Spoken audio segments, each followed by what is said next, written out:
এই আমার এলাকায় কয়েক থেকে ঘন্টার পর ঘন্টা বিদ্যুৎ নাই। কারণ কি? 11,000 লাইন তার ছিঁড়ে গেছে। কি কারণ? আরইবি, রুরাল আরইবি আপনার যে তাদের আন্ডারে পল্লী বিদ্যুৎ সমিতি, প্রত্যেকটি জেলায় পল্লী বিদ্যুৎ সমিতি আছে। এই সমিতিগুলা লক্ষ লক্ষ টাকা লোকসান দেয়, তারা লাভ করতে পারে না। কারণটা কি?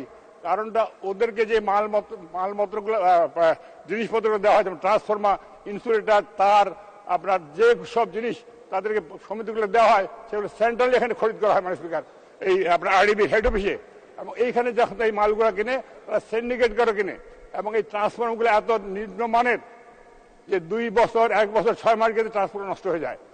এবং এই ট্রান্সফরমার কোম্পানিকে এনার্জি প্যাক অথবা এই যারা এই পারচেজ করে তাদের এই সিন্ডিকেট, তাদের মামা ভাগিনা বা তাদের চাচা নানা কেউ না কেউ একটা কোম্পানি খুলে এই জিনিসগুলো সাপ্লাই দেন।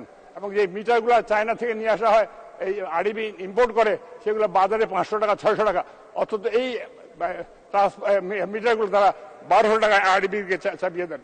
তেমনি ইনসুলেটর যেগুলো আসে সেগুলো এত নিম্নমানের, একটু ঝড় বৃষ্টি হলে এগুলো বাস হয়ে যায়, ছিঁড়ে যায়, ভেঙে যায়, যার জন্য লাইনটা বন্ধ হয়ে যায়। আমার এখানে কয়েকদিন ঝড়ে এখন ঘন্টার পর ঘন্টা লোডশেডিং। মানে স্পিকার, সেই জন্য আমি বলতে চাই, দুর্নীতির যে আখড়া, সেই আখড়াটাকে ভাঙতে হলে এইসব সিন্ডিকেটে ভাঙতে হবে।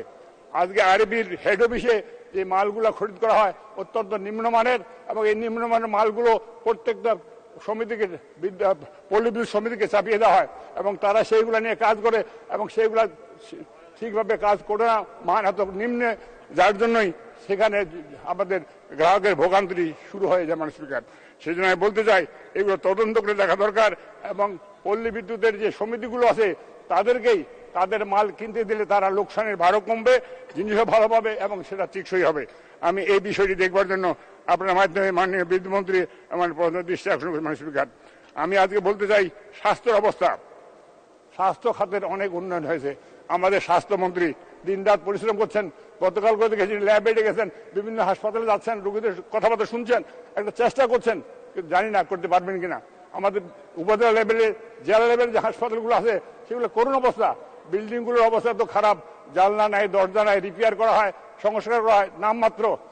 এখানে কোনো ঝাড়ুদার নাই, একটা উপজেলা লেভেলের একজন মাত্র ক্লিনার, একটা মাত্র ঝাড়ুদার, একটা মাত্র আয়ামান স্পিকার। অথচ প্রাইভেট হাসপাতালগুলোতে প্রত্যেকটি ফ্লোরে ফ্লোরে একজন করে ঝাড়ুদার, একজন ক্লিনার থাকে। আমাদের গোটা হাসপাতালে, 2তলা 3তলা হাসপাতালে 1জন 2জন পার্ট টাইম নিয়ে কাজ চালানো হয়। সেই জন্য এই জিনিসটা দেখা দরকার।